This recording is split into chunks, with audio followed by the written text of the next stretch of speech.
Hello friends, welcome to a new session.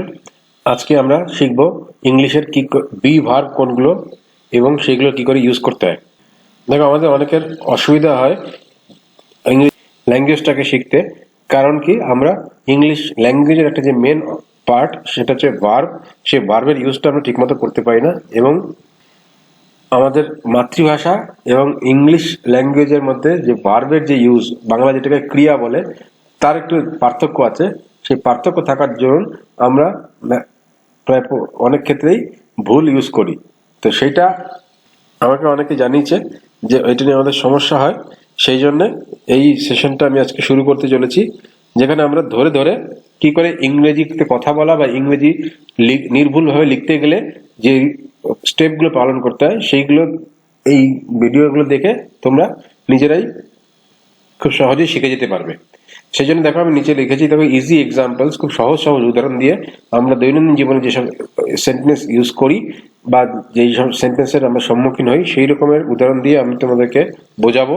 এবং step by step কি করে তোমরা ঠিকমতো ভাবে ভার্বের ইউজগুলো করবে, যাতে তোমাদের ইংলিশটা খুব ভালোভাবে শিখতে পারো।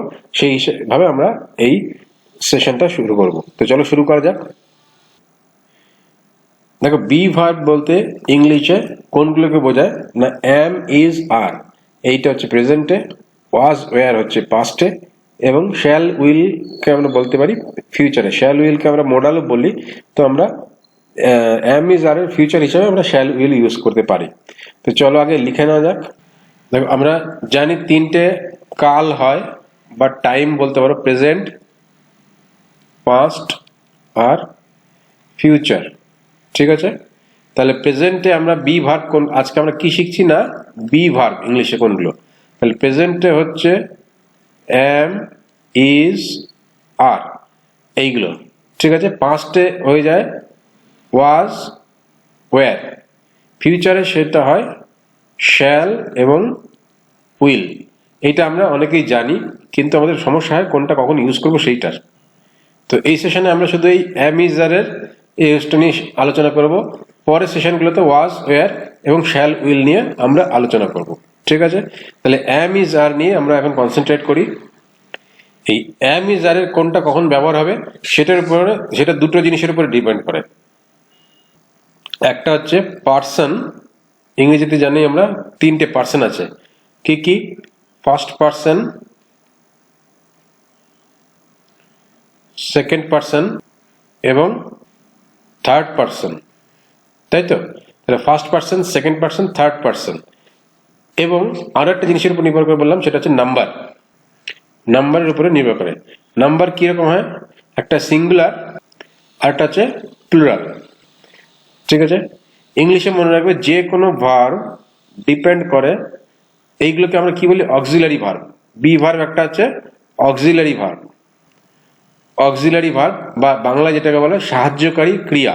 সাহায্য করে কি জন্য? সেন্টেন্স তৈরি করতে। দেখো, এখানে একটু ভালো করে বোঝো। আমি যদি বলি আই অ্যাম এ বয়, এইটা হচ্ছে ইংরেজি সেন্টেন্স, তাই তো? একটা এইখানে দেখো, এই অ্যামটা ইউজ করেছি। এই অ্যামটাকে বলি আমরা অক্সিলারি ভার্ব বা বি ভার্ব এখানে। ঠিক আছে, বাংলায় যদি আমি এটাকে বলি আমি একটি বালক, সেখানে দেখো আমি একটি বালক, এখানে কোনো ক্রিয়া নেই। ঠিক আছে, কিন্তু ইংরেজিতে বলতে গেলে সেটাকে বলতে হবে আই অ্যাম এ বয়, এখানে একটা ক্রিয়া লাগাতেই হবে। এইটাকে ওই জন্য অক্সিলারি, সেন্টেন্সটা তৈরি করতে সাহায্য করছে অ্যামটা, সেই জন্য এটাকে বলছে অক্সিলারি ভার্ব। বোঝা গেল নিশ্চয়ই? তাহলে এবার যেটা বলছিলাম যে এই অ্যাম, ইজ, আর কখন কোনটা ব্যবহার করবো সেটা ডিপেন্ড করে দুটো জিনিসের উপর। একটা হচ্ছে পার্সনের উপরে আর একটা হচ্ছে নাম্বারের উপরে। ফার্স্ট পার্সন সিঙ্গুলারে একরকম হয়, ফার্স্ট পার্সন প্লুরালে একরকম হয়, সেকেন্ড পার্সন সিঙ্গুলারে একরকম হয়, সেকেন্ড পার্সন প্লুরালে একরকম হয়, থার্ড পার্সন সিঙ্গুলারে একরকম হয়, থার্ড পার্সন প্লুরালে একরকম হয়। সেটা আমরা উদাহরণ দিয়ে বুঝতে হবে। দেখো, উপরে টেবিলের মাধ্যমে বুঝিয়ে দিয়েছি। দেখো, আমি প্রথমে এই পজিটিভ সেন্টেন্স যেগুলো প্রেজেন্টের পজিটিভ সেন্টেন্স, সেইগুলোর দিকে খেয়াল রাখো। আই অ্যাম, দেখো আই এর পর সবসময় অ্যাম বসে, এটা আমরা ছোটবেলা থেকে শিখে আসছি। আই হচ্ছে কি, ফার্স্ট পার্সন সিঙ্গুলার, এই মনে রাখো। ফার্স্ট পার্সন সিঙ্গুলার সঙ্গে তাহলে কি বসছে, অ্যাম। তারপরে ইউ আর, ইউ দেখো সিঙ্গুলারের ক্ষেত্রেও ইউটা কোনটা, সেকেন্ড পার্সন। ঠিক আছে, ইউটা কি, সেকেন্ড পার্সন। তাহলে ইউ সেকেন্ড পার্সন সিঙ্গুলারও ইউ হয়, ঠিক আছে। আবার সেকেন্ড পার্সন প্লুরালের ক্ষেত্রেও আমরা ইউ লিখি। আর একটু পরিষ্কার করে দিই, যেমন যদি আই বলি, আইটা কি হলো, আই হচ্ছে তোমার ফার্স্ট পার্সন প্লুরাল, তাই তো। তাহলে first person singular, first person singular. এবার ফার্স্ট পার্সন যদি প্লুরাল লিখতে যাই তাহলে কি হবে, ফার্স্ট পার্সন প্লুরালের ক্ষেত্রে সেটা হয়ে যাবে উই, আমরা, ঠিক আছে। এটা ফার্স্ট পার্সন প্লুরাল, ঠিক আছে। সেই ক্ষেত্রে উই এর সঙ্গে দেখো আর বসছে, তাহলে মনে রাখবো ফার্স্ট পার্সন সিঙ্গুলার ক্ষেত্রে এম বসে, ফার্স্ট পার্সন প্লুরালের ক্ষেত্রে আর বসে। এটা প্রথমে মনে রাখা মুশকিল, উদাহরণগুলো দেখলে আগে তাহলে মনে রাখতে হবে। সেরকম সেকেন্ড পার্সনের সিঙ্গুলার প্লুরাল যাই হোক না কেন, ইউর সঙ্গে সবসময় আর বসে, ঠিক আছে। তারপরে হি, শি, ইট, এগুলো কি, এটা হচ্ছে দেখো থার্ড পার্সন সিঙ্গুলার, ঠিক আছে। হি, শি, ইট এগুলো থার্ড পার্সন সিঙ্গুলার, এর সঙ্গে সবসময় ইজ বসে। এর প্লুরাল কোনটা, এর প্লুরাল হচ্ছে দে। হি, শি, ইট এর প্লুরাল হচ্ছে দে, তাহলে এটা দেটা কি হলো, এটা হচ্ছে থার্ড পার্সন প্লুরাল, ঠিক আছে। তার সঙ্গে সবসময় আর বসবে, ঠিক আছে। তাহলে চট করে আরেকবার উদাহরণ দিয়ে বুঝলে, আই এর সঙ্গে কি বসবে বলো, এম। উই এর সঙ্গে আর, ইউ এর সঙ্গে কি বসবে, আর, এটা হচ্ছে সিঙ্গুলার। আবার প্লুরাল ইউ, তোমরা, তার সঙ্গে কি বসবে, তার সঙ্গেও আর বসবে। তারপরে third person singular he, she, it এর সঙ্গে কি বসবে, এর সঙ্গে বসবে ইজ। তারপরে এর প্লুরাল কি হবে, দে, তার সঙ্গে কি বসবে, আর। দে হতে পারে, দিজ হতে পারে, দোজ হতে পারে, ঠিক আছে। এগুলো হচ্ছে থার্ড পার্সন প্লুরাল, এর সঙ্গে কি বলবে, সব সময় আর। তাহলে এই ছকটা তোমরা খাতায় লিখে নিজেরা মুখস্থ করবে, তাহলে দেখবে আর কোনো সমস্যা হবে না। এইবার আমরা সেকেন্ড লাইনের দিকে তাকাবো। এখানে দেখো একটা প্রশ্নবোধক চিহ্ন আছে, অর্থাৎ সেন্টেন্স তিন রকমের এখানে আমরা দেখছি, ঠিক আছে। একটা হচ্ছে অ্যাফার্মেটিভ বা হ্যাঁ বোধক বা স্টেটমেন্ট, যেটা হচ্ছে প্রথমটা। তারপর হচ্ছে কোশ্চেন বা ইন্টারোগেটিভ, তারপর হচ্ছে নেগেটিভ। এই তিন রকমের ইউজ হয়, এটা মনে রাখতে হবে, ঠিক আছে। তাহলে ইন্টারোগেটিভ বা কোশ্চেনের ক্ষেত্রে কি হচ্ছে, দেখো এই এমটা আগে আসছে, তারপরে এই আইটা বসছে বা এই সাবজেক্টটা বসছে, ঠিক আছে। অর্থাৎ প্রশ্ন করার সময় আমরা আগে কি করব, আগে ভার্বটাকে নিয়ে চলে আসবো, আর তারপরে ইউ। তার মানে আমি যদি বলি ইউ আর, ওকে, এটা হচ্ছে আমার অ্যাফার্মেটিভ। আমাকে যদি বলে মেক ইট এ কোশ্চেন বা মেক ইট এ ইন্টারোগেটিভ, তাহলে আর ইউ, বোঝা গেল। ইউ আর ইন্টারোগেটিভ কি, আর ইউ। ঠিক একই রকম ভাবে যদি পরের লাইনটা দেখো নেগেটিভের ক্ষেত্রে, তাহলে ইউ আর নট, ওকে। এবার এইটাকে যদি নেগেটিভ করতে বলে, ইন্টারোগেটিভ করতে বলে, আর ইউ নট, ওকে। তাহলে এইরকম ভাবে আমাদের চেঞ্জ করতে হয়, এইখানেই যত গন্ডগোল পাকায় সবাই। সেই জন্য এইগুলো হচ্ছে বেসিক জিনিস, এইগুলো যদি ভালো করে শিখতে পারো তাহলে ইংরেজি শিখতেও ভালো লাগবে, এবং একবার শিখে গেলে তারপর দেখবে অনর্গল ইংরেজিতে কথাও বলতে পারছো, ইংরেজি নির্ভুলভাবে লিখতেও পারছো। তেমন ইংরেজিটা খুব একটা কঠিন ল্যাঙ্গুয়েজ নয়, কিন্তু আমাদের শেখার ভুলের জন্য আমরা সেটাকে ইংরেজিতে প্রায় প্রতি মানুষেরই ভয় থাকে। তাহলে পরের উদাহরণটা দেখা যাক, দেখো তাহলে আর ইউ, তারপরে is he or is she or is it, এটা আমি কি করছি, কোশ্চেন করছি। আর যদি নেগেটিভ করতে হয় তাহলে he is not, she is not, it is not, এরকম। একরকম উই আর, তারপরে আর উই, তো উই আর নট, ঠিক আছে। They R they are not, বোঝা গেল। এইবার আমি যেমন প্রথমে বলেছিলাম যে কিছু এক্সাম্পল দিয়ে আমরা বুঝবো, যাতে আমাদের আর কোনো ডাউট না থাকে। চলো এক্সাম্পল দেখা যাক। কি বলেছে, put in am is are in the blanks, অর্থাৎ কোথায় এম বসবে, কোথায় ইজ বসবে, কোথায় আর বসবে আমাকে বসাতে হবে। বলছি ইউ ড্যাশ লেট, তাহলে এখানে কি হবে, ইউ আর লেট, তাই তো। তাহলে আমরা প্রথমেই দেখেছিলাম যে এটা ছিল আমাদের প্রথমে ছকটা, প্রথমে শুরু করার সময় যেটা বলেছিলাম। তাহলে সেইখান থেকে আমি বলতে পারছি যে ইউ এর সঙ্গে সবসময় আর বসবে। তারপরে my sister dash a doctor, তাহলে মাই সিস্টার এটা কোনটা, থার্ড পার্সন, তাই তো? তার মানে এই যে এইটার মধ্যে পড়ে, তাহলে থার্ড পার্সন সিঙ্গুলার, তাহলে my sister is a doctor. আচ্ছা ধরো এখানে মাই সিস্টার্স ছিল, ঠিক আছে, বোনেরা, তাহলে সেখানে কি বসতো, তখন বসতো আর, ঠিক আছে। তারপরে পল অ্যান্ড অ্যান, এটা দেখো পল অ্যান্ড অ্যান কয়জন আছে, দুইজন আছে, তাই তো, third person plural. Third person plural মানে কোনটা, এটা এইটার মধ্যে পড়ে, তাহলে তারপরে কি বসবে, আর বসবে। Paul and Ann are American, ঠিক আছে। আই ড্যাশ হ্যাপি টুডে, তাহলে আই অ্যাম হ্যাপি টুডে। তারপরে I think you dash tired, you এর সঙ্গে কি বসে বলেছিলাম, ইউ এর সঙ্গে সবসময় আর বসবে, সিঙ্গুলার হোক, তুমি হোক বা তোমরা হোক, তার সঙ্গে আরই বসবে। তারপরে our house dash very small, our house এটা কি থার্ড পার্সন সিঙ্গুলার, তাহলে ইজ বসবে, our house is very small, okay. তারপরে আই ড্যাশ নিয়ারলি রেডি, তাহলে আই এর সঙ্গে সবসময় অ্যাম বসবে, তাহলে আই অ্যাম নিয়ারলি রেডি। এইরকম সেন্টেন্সগুলো তোমরা ছোটবেলা থেকে শিখে আসছো, এগুলো হচ্ছে বেসিক ইংলিশ সেন্টেন্স। আমি যেটা বলেছিলাম প্রথমে যে বেসিক থেকেই আমি শুরু করব, তাহলে ম্যাক্সিমামগুলো তোমরা পারবে বা নিজেরাই বলতে পেরেছো আশা করি। তাহলে চলো পরেরগুলো দেখা যাক। তবে দেখো কি বলছে, to make questions with be, be মানে be verb, we put the verb before the subject. আগে যেমন দেখছিলাম, যেমন আই অ্যাম যদি থাকে তাহলে কোশ্চেন করতে গেলে অ্যাম আই, আর এখানে এটা বড় হাতের হয়ে যাবে, অ্যাম আই, এরকম ভাবে আমার কোশ্চেন করতে হয়। ইউ আর যদি থাকে তাহলে সেটা হয়ে যাবে আর ইউ, ঠিক আছে। দেখো এখানে লিখেছে আই অ্যাম লেট, তাহলে আই অ্যাম লেটের পরে এটাকে কোশ্চেন করতে গেলে অ্যাম আই লেট, অ্যামটা আগে চলে এলো। তারপরে দ্য ট্যাক্সি ইজ হেয়ার, ইজটা এখানে চলে এলো, ইজ দ্য ট্যাক্সি হেয়ার।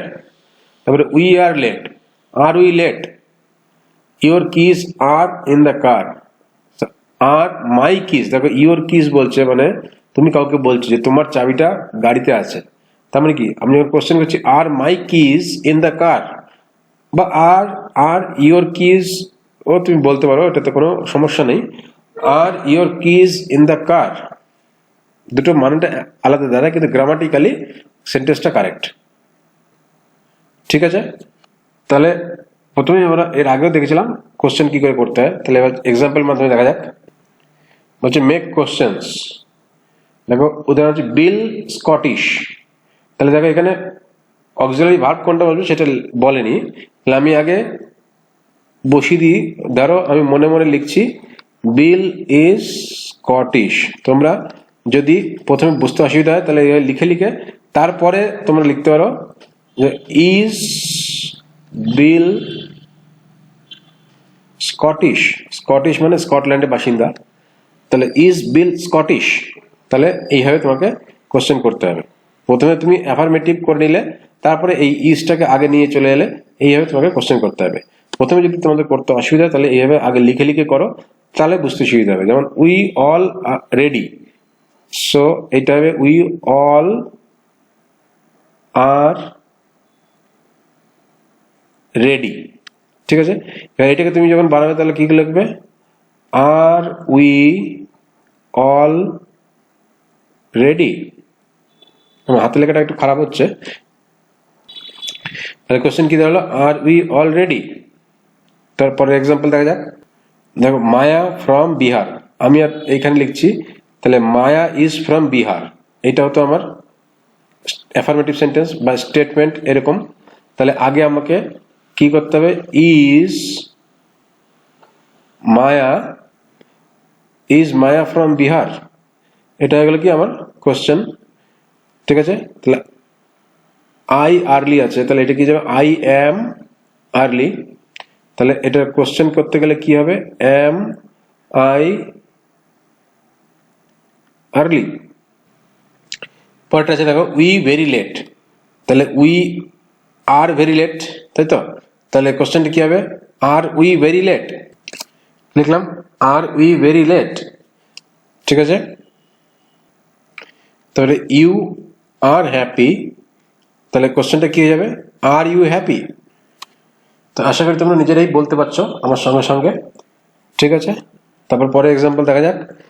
তো Javed dash Javed in bed, তাহলে জাভেদ ইজ ইন বেড, তাহলে ইজ জাভেদ ইন বেড, তাহলে is Javed in bed. Next Deepak is married হবে, তাহলে এটা কোশ্চেন করতে গেলে ইজ দীপক ম্যারিড। তারপরে দেখো দ্য বস হেয়ার, তাহলে বস ইজ হেয়ার হবে, ঠিক আছে? দেখো আমি প্রত্যেকটাতে এখানে যে সেন্টেন্সগুলো দেওয়া আছে সেখানে অক্সিলারি ভার্ব নেই, সেজন্য এটা সেন্টেন্সটা পুরো নয়, তোমাকে অক্সিলারি ভার্বগুলো বসিয়ে আগে সেন্টেন্সটাকে স্টেটমেন্টে পুরো করতে হবে। দ্য বস ইজ হেয়ার, এবার সেটাকে ইন্টারোগেটিভ করতে হবে, তাহলে ইজ দ্য বস হেয়ার, তাহলে এটা হলো interrogative, is the boss here. তারপরে দিস ইয়োর হাউস, এটা সেন্টেন্সটা পুরো নয়, দিস ইজ ইয়োর হাউস, তাহলে এটাকে সেন্টেন্স করতে গেলে ইজ দিস ইয়োর হাউস, তাহলে এটা গেল is this your house. Next কি বলছে? ইয়োর কার ফাস্ট, দেখো ইয়োর কার ইজ ফাস্ট হবে, দেখো এখানে ইউর সঙ্গে সবসময় আমরা দেখেছিলাম আর বসছে, কিন্তু এখানে ইউ নয়, কিন্তু এখানে আছে ইয়োর কার, কার কথা বলছে, ইউ সম্পর্কে কথা বলছে না, বলছে ইয়োর কার সম্পর্কে, সেই জন্য ইয়োর কার ইজ ফাস্ট।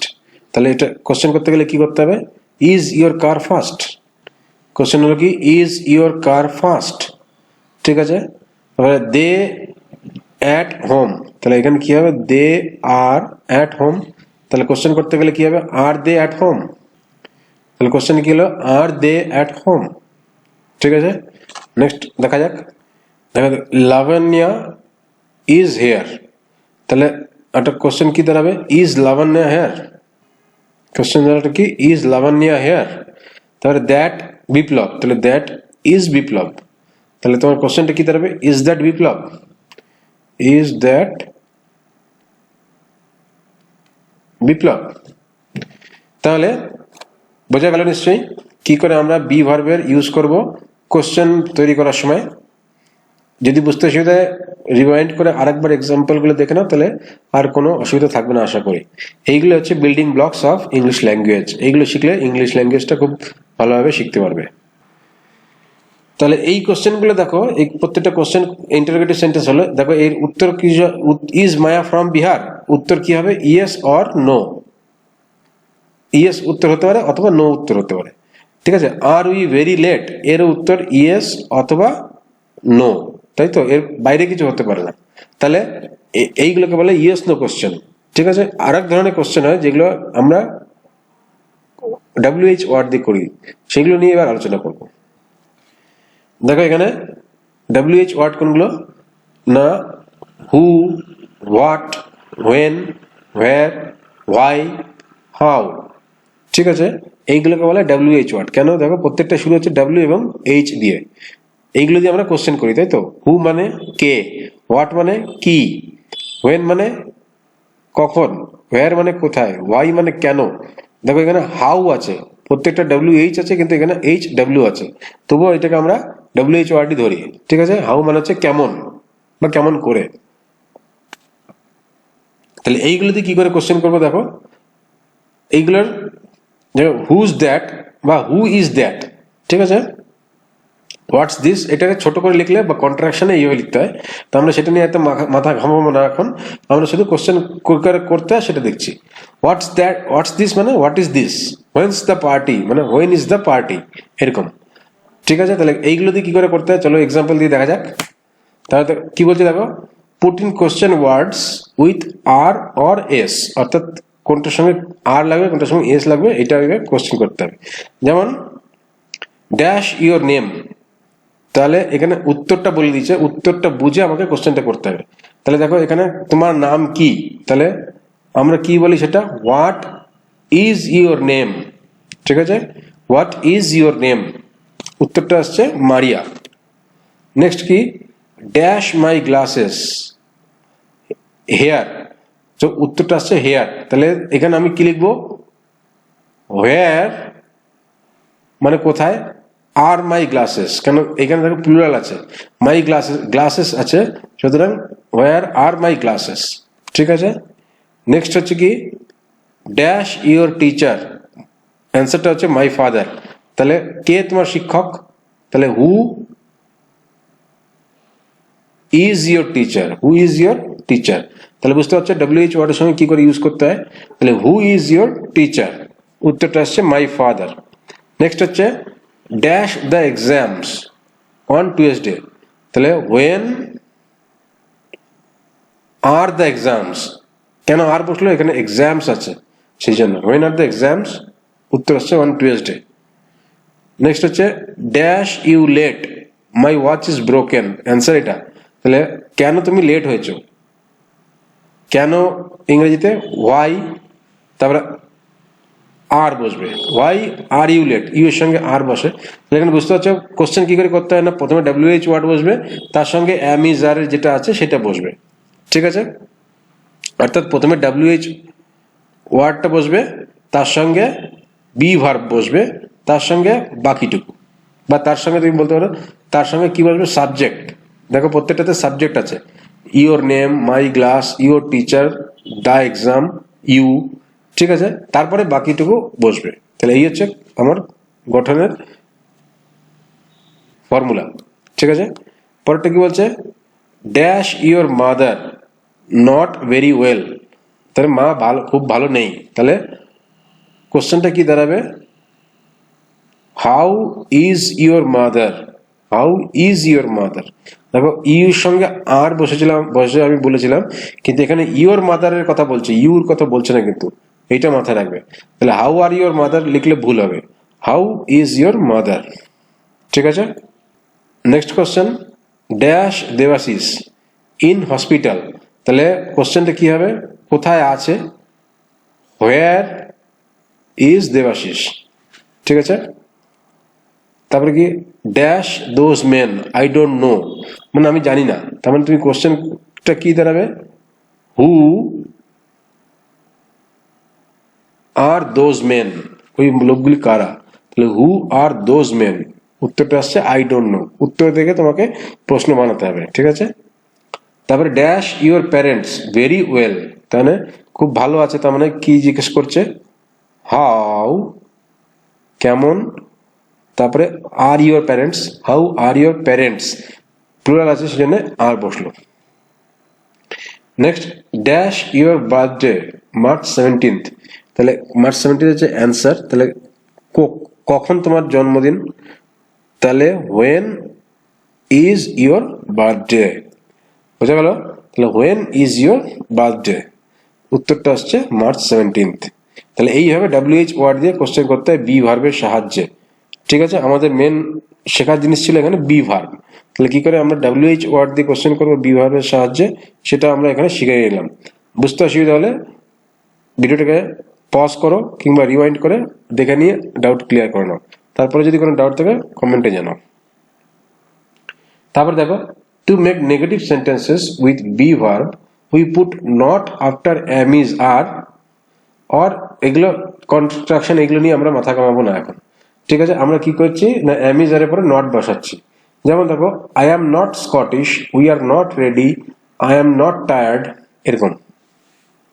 ঠিক আছে, তাহলে এর আগেও শিখেছিলাম আমরা কি করে নেগেটিভ করতে হয়। তাহলে এখানে কিছু উদাহরণ দেওয়া আছে, দেখো, write negative ends of the sentences, negative এন্ডসটা লিখতে হবে। তাহলে শি ইজ টায়ার্ড এটুকু বলে দিচ্ছে, বাট ড্যাশ ইল, নেগেটিভ লিখতে হবে। বাট এখানে অ্যাকচুয়ালি যদি ফুল সেন্টেন্স থাকতো তাহলে এইটাকে লিখলে হয়ে যেত she is tired but not ill. ঠিক আছে, এইটা লিখলে পুরো সেন্টেন্সটা হয়ে যেত, কিন্তু আমাকে এখানে সেটা বলেনি, আমাকে বলেছে যে নেগেটিভ ভাবে পুরো সেন্টেন্সটা লিখো।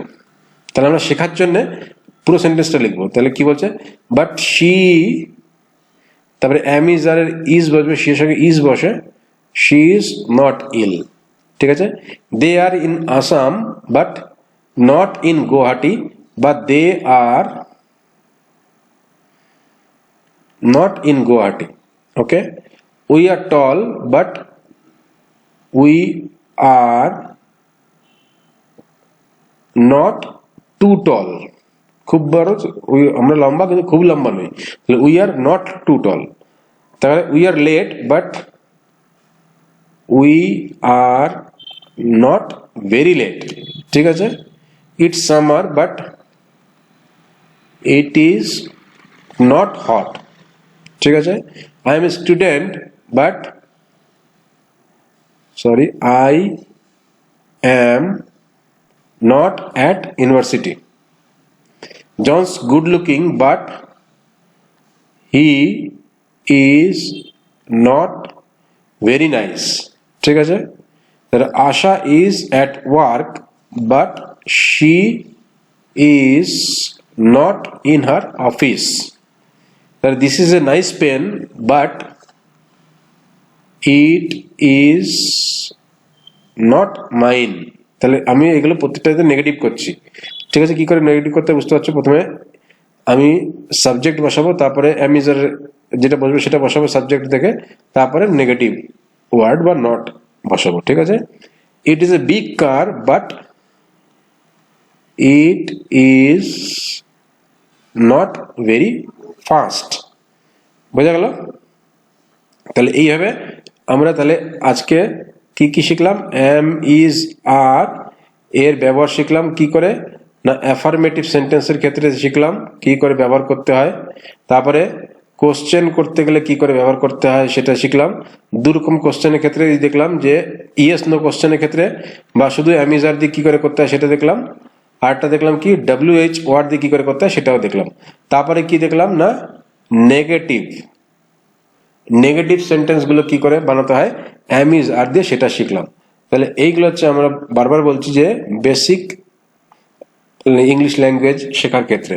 তাহলে এই বেসিক গুলো যদি তোমরা ঠিক করে রাখতে পারো, যেটা ম্যাক্সিমাম ছাত্রছাত্রীরাই ভুল করে, তাহলে তোমাদের ইংরেজিতে তোমরা সেলফ ডিপেন্ডেন্ট হয়ে যেতে পারবে। তোমাদের অন্য কারোর উপরে ডিপেন্ডেন্ট হতে হবে না, নিজেরাই অনর্গল ইংরেজিতে কথা বলতে পারবে, নির্ভুলভাবে ইংরেজি লিখতে পারবে, ঠিক আছে।